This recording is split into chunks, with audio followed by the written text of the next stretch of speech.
आज हम बात कर रहे हैं सिस्टम के उस खोखलेपन की जिसने लाखों युवाओं के सपनों को सड़क पर लाकर खड़ा कर दिया है। झारखंड की राजधानी रांची का ये मैदान आज किसी राजनीतिक जलसे का गवाह नहीं है, बल्कि छात्रों के उस उग्र आक्रोश का गवाह बन रहा है। ये वो होनहार युवा हैं जो अपना घर बार छोड़कर 10 बाई 10 के कमरे में सालों तक सरकारी नौकरी की कठोर तैयारी करते हैं, लेकिन अब जब परीक्षा का दिन आता है तब अचानक से उन्हें पता चलता है कि जेपीएससी, जेएसएससी जैसी गंभीर, महत्वपूर्ण, अहम परीक्षाओं का पेपर पहले ही कौड़ियों के भाव नीलाम किया जा चुका है। सिस्टम की इस बेशर्म धांधली ने इन छात्रों को अब मजबूर कर दिया है कि वे अपनी किताबों को छोड़कर अनशन पर बैठ जाएं। पिछले 15 से ज़्यादा दिन हो गए हैं ये छात्र खुले आसमान के नीचे बिना किसी तरीके की सुविधाओं के, बिना कुछ खाए पिए डटे हुए हैं, लेकिन सत्ता के कानों में जू तक नहीं रेंग रही। आज हम आपको सीधे ग्राउंड जीरो पर ले चल रहे हैं। यहाँ से एक ऐतिहासिक छात्र आंदोलन की धधकती आवाज सुनाई देती है, उनकी धड़कनें सुनाई देती है। आइए देखते हैं कि कैसे ये युवा अपना सुनहरा भविष्य बचाने के लिए दर दर की ठोकरें खाने को मजबूर हैं। सबसे पहले सुनते हैं रांची की रहने वाली छात्रा प्रीति कुमारी को।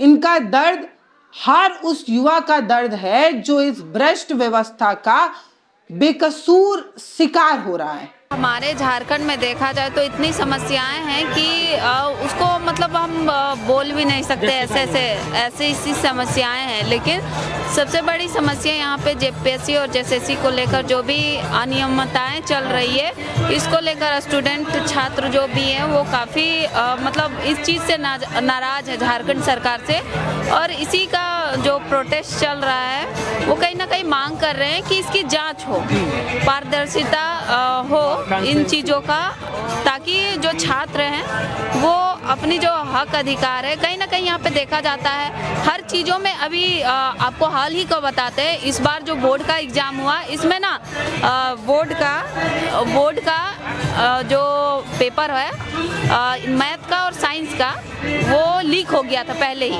बोर्ड का पेपर? हाँ, बोर्ड का छोटा सा 10th का जो हम लोग बोर्ड देते हैं वो इस बार का लीक हो गया था पहले ही। मतलब 10th क्लास का पेपर आप बता रहे लीक हो गया, बहुत बड़ी बात है ये। जी बिल्कुल।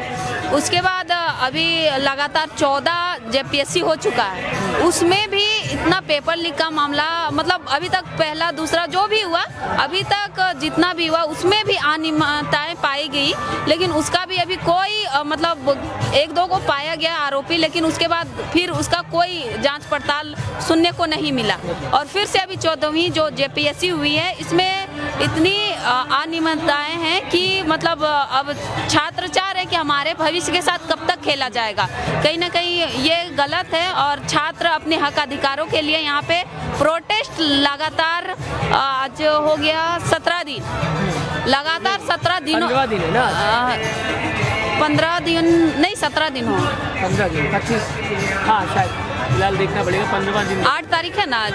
हाँ 8 तारीख है। हाँ तो इतना टाइम हो गया, इतना 15वां दिन। अच्छा 15वां दिन है। इसमें पूरा देख सकते हैं किस तरह से बारिश है, पूरा अभी खाना भी नहीं है यहाँ, थोड़ा सा भी खाना नहीं है, फिर भी छात्र डटे हुए हैं। आप उधर जाके वहाँ देख सकते हैं, क्योंकि वो कई और लोग भी हैं जो खाना नहीं खा रहे हैं, हंगर स्ट्राइक में। हाँ, खाना खा रहे हैं जो छात्र, जैसे कि 2-4 जो 10 हैं वो लोग हंगर स्ट्राइक में हैं, लेकिन जो आ रहे हैं छात्र जा रहे हैं वो लोग दिन भर भूखे प्यासे यहाँ पे रह रहे हैं। पहले कुछ दिनों तक तो खाना आया, लोग डोनेट कर रहे थे दूर दूर से, लेकिन उसके बाद अभी देख सकते हैं पूरा खाली है वहाँ पे। और अभी तक हम लोग भी खाना उन्हें नहीं खाए, हम लोग सब सोए हुए हैं। ये भैया भी, हम लोग सवेरे मतलब नहाने धोने के लिए 3 बजे उठ के चल जाते हैं, उसके बाद 3 बजे। हाँ, तो उसके बाद आप लोग पूरा दिन कैसे ये प्रोटेस्ट कर रहे हो, इसके बारे में आप बता सकते हैं? देखिए, सुबह 3 बजे आप उठ गए? हाँ, उठ के नहा धोवा के अगर कुछ मिला तो थोड़ा सा चना वना खा के उसके बाद हम लोग आ जाते हैं प्रोटेस्ट में। कितना बज रहा होता है उस समय? 6 बजे। अच्छा 6 बजे आप लोग? हाँ 6 बजे आ जाते हैं। उसके बाद आते हैं, फिर देखते हैं क्या है नहीं है, इन चीज़ों को देखते हैं, खाना है कि नहीं है, उसको लेके थोड़ा बहुत वीडियो भी चलाते हैं कि हमारे यहाँ खाना नहीं है, ऐसे करके चलाते हैं थोड़ा बहुत। उसके बाद उधर देखते हैं क्या है नहीं है, इन चीज़ों को देखते हैं। दोनों जहाँ टेंट लगा है दोनों जगह पे लगा है, दोनों जगह जाके देखते हैं कि जो हंगर स्ट्राइक पे बैठे हैं उन लोग कैसे नहीं है, इन चीज़ों के बारे में जानते हैं। मेडिकल हुआ कि नहीं हुआ, इन चीज़ों के बारे में जायजा लेते हैं। प्रीति कुमारी, ये पीड़ा सिर्फ एक छात्रा की नहीं है बल्कि उन लाखों परिवारों की है जो अपना पेट काट काट कर बच्चों को पढ़ाते हैं। ये बहुत ही शर्मनाक है कि जिन परीक्षाओं को पूरी तरीके से पारदर्शी तरीके से आयोजित कराना चाहिए वो भ्रष्टाचार की भेंट चढ़ जा रहे हैं। आंदोलन स्तर पर लगातार 17 दिनों से छात्र भूख हड़ताल पर बैठे हैं। इनके शरीर ने अब जवाब देना शुरू कर दिया है। इनका शरीर अब पूरी तरीके से टूट चुका है। यहाँ ना तो कोई मेडिकल सुविधा है, ना ही प्रशासन का कोई बड़ा अधिकारी इनकी सुधि लेने आ रहा है। दिन रात एक ही टेंट के नीचे ये युवा देशभक्ति के गीत गाकर खुद का हौसला बढ़ा रहे हैं। एक तरफ सरकारें हर साल रोजगार के बड़े बड़े दावे करती हैं, दूसरी तरफ सिस्टम की हकीकत ये है कि 10-10 साल में भर्तियां ही पूरी नहीं हो पा रही हैं।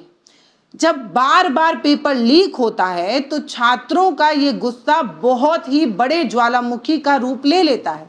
इन छात्रों के सब्र का बांध अब टूट चुका है। ये साफ तौर पर कह रहे हैं कि इन्हें सिर्फ निष्पक्ष जांच चाहिए।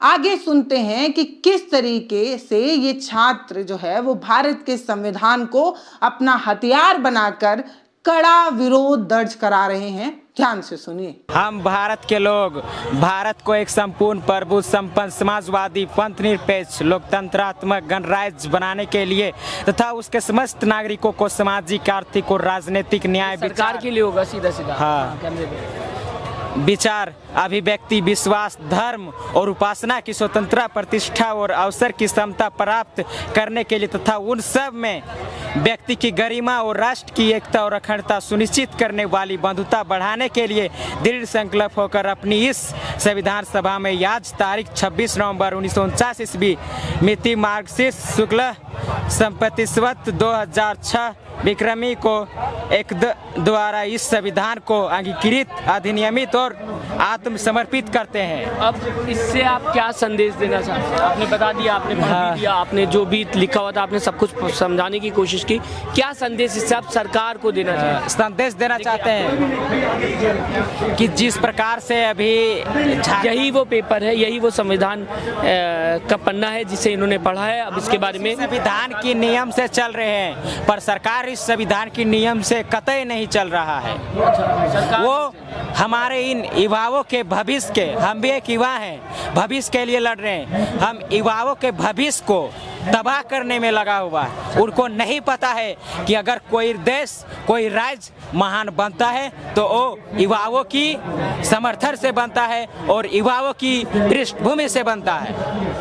अगर युवाओं के सपने चकनाचूर हो रहे हैं, उनके एज लिमिट क्रॉस कर रहे हैं फॉर्म भरने के, वो युवा बर्बाद हो रहे हैं जिनके माता पिता अपने खून पसीने की कमाई से साग सब्जी बेच के गांव, अगर अब जान सकते हैं कि गांव में पढ़ाई का माहौल नहीं है, इसलिए वह माता पिता जो धनबाद हजारीबाग रांची जैसे शहरों में अपने बच्चों को भेजते हैं तैयारी करने JSSC JPSC, जिससे उनका बच्चा BDO CO DSP बन सके आगे जाके और उनके मिडिल क्लास फैमिली को थोड़ा ग्राउंड में ले सके और उसका मिडिल क्लास फैमिली को सपोर्ट में सुधार सके, इकोनॉमी थोड़ा सुधार सके, इसके लिए वह भेजते हैं। पर उन युवाओं के आज सपने चकनाचूर हो रहे, उनकी भरपाई आखिर कौन करेगा?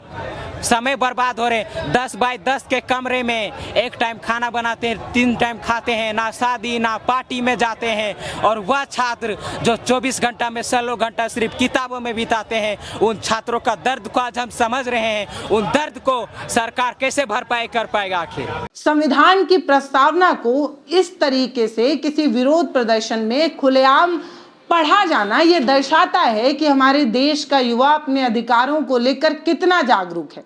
विडंबना देखिए कि जिन नेताओं को इस संविधान की रक्षा करनी चाहिए वे ही इन छात्रों की चीखों को पूरी तरीके से अनसुना कर रहे हैं।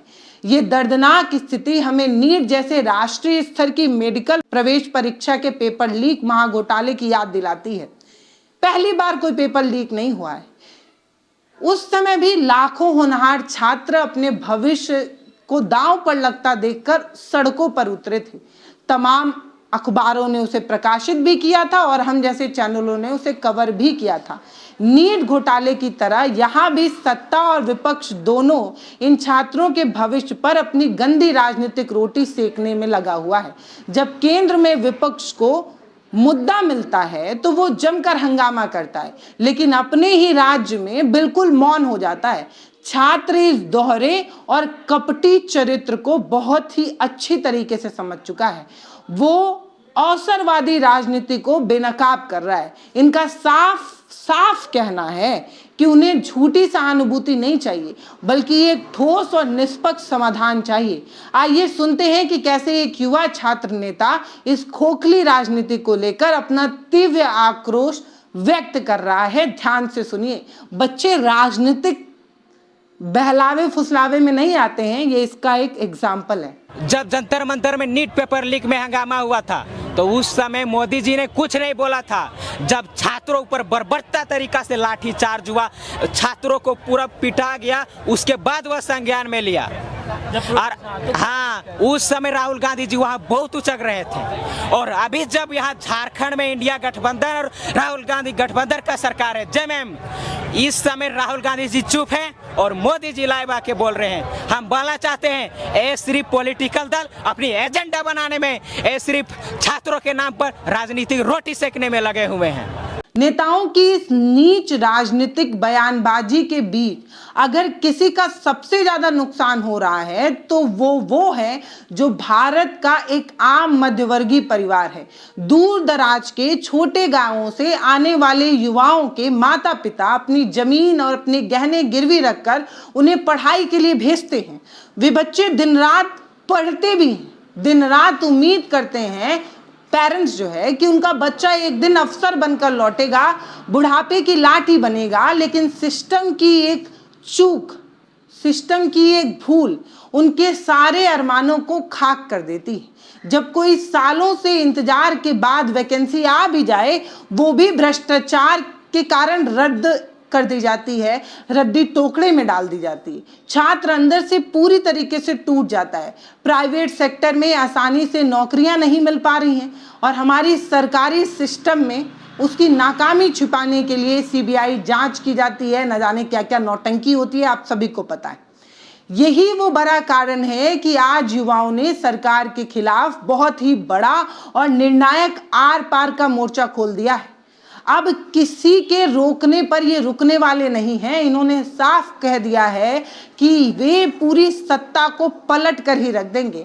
इन छात्रों के गुस्से की आग अब एक उग्र क्रांति का भयानक रूप लेने जा रही है। आइए देखते हैं कि इस ऐतिहासिक आंदोलन में उठी सबसे आखिर चेतावनी क्या है, जिसे सुनकर किसी भी भ्रष्ट सरकार की रूह कांप जाए। ये सचेत कर रहे हैं, आपको चेता रहे हैं, चेत जाइए, यही कहना चाह रहे हैं ये छात्र। कि कलम की ताकत से हम इतिहास बदल देंगे, कि कलम की ताकत से हम इतिहास बदल देंगे। हमारे हक को बेचने वालों तेरा गुरूर मसल देंगे। आज ही सीबीआई जांच का हुक्म जारी करो, नहीं तो सड़कों पर उतरकर पूरी तख्त बदल देंगे। क्योंकि जब जब युवा जागा है, सरकार की नींव उखाड़ के फेंक दी है। इनकलाब जिंदाबाद, जिंदाबाद जिंदाबाद। हम वो विचारधारा के लोग हैं, जो 25 साल की उम्र में फांसी के फंदे चढ़े थे। शहीद आजम भगत सिंह। अच्छा, उनकी विचारधारा को आप फॉलो जी। कलम की ताकत से हम इतिहास बदल देंगे। इन चंद शब्दों में जो भयानक उग्रता, जो दर्द देखने को मिला है, वो हमारे सिस्टम की विफलता की कहानी चीख चीख कर बयां कर रहा है। शहीद आजम भगत सिंह के बेखौफ विचारधारा को अपना आदर्श मानने वाले ये छात्र अब किसी भी कीमत पर झुकने को तैयार नहीं है। अगर सरकार ने समय रहते सीबीआई जांच के आदेश नहीं दिए और इस खूंखार पेपर लीक माफिया को जेल नहीं भेजा तो आग पूरे देश में फैलेगी। हमारा देश और लोकतांत्रिक युवाओं की मजबूत नींव के लिए खड़ा है। अगर ये नींव ही कमजोर हो गई तो भारत का भविष्य अंधकार में डूब जाएगा। एक जिम्मेदार मीडिया चैनल होने के नाते ये मेरा पहला फर्ज है कि मैं इस तरीके की जो सच्चाई है वो बिना डरे आपके सामने रखूं। अगर ये मुद्दा सिर्फ कुछ हजार छात्रों का नहीं है, ये मैं बार बार कह रही हूँ, देश के हर उस नौजवान का ये मुद्दा है जो ईमानदारी से पढ़ाई कर रहा है, जो अपनी नींद खोकर पढ़ाई कर रहा है। अब गेंद पूरी तरीके से सरकार के पाले में ही है। वो न्याय का सही रास्ता चुनती है या फिर खतरनाक युवा आक्रोश के भेंट चढ़ जाता है, ये देखना है। इस पूरे मुद्दे पर हमारी नज़र बनी हुई है। हमारे एक रिपोर्टर ग्राउंड पर लगातार कवरेज कर रहे हैं और मैं भी लगातार इस खबर से आपको रूबरू करा रही हूँ, इस खबर पर अपनी नज़र बनाए हुए हूँ। फिलहाल इस वीडियो में अभी के लिए इतना ही, लेकिन अगर हो सके तो इस वीडियो को शेयर करिए और लोगों तक ये वीडियो पहुंचाइए। बहुत धन्यवाद। हमारे वीडियो का नोटिफिकेशन सबसे पहले पाने के लिए प्ले स्टोर से हमारे ऐप भारत एक नई सोच को अब इंस्टॉल करें।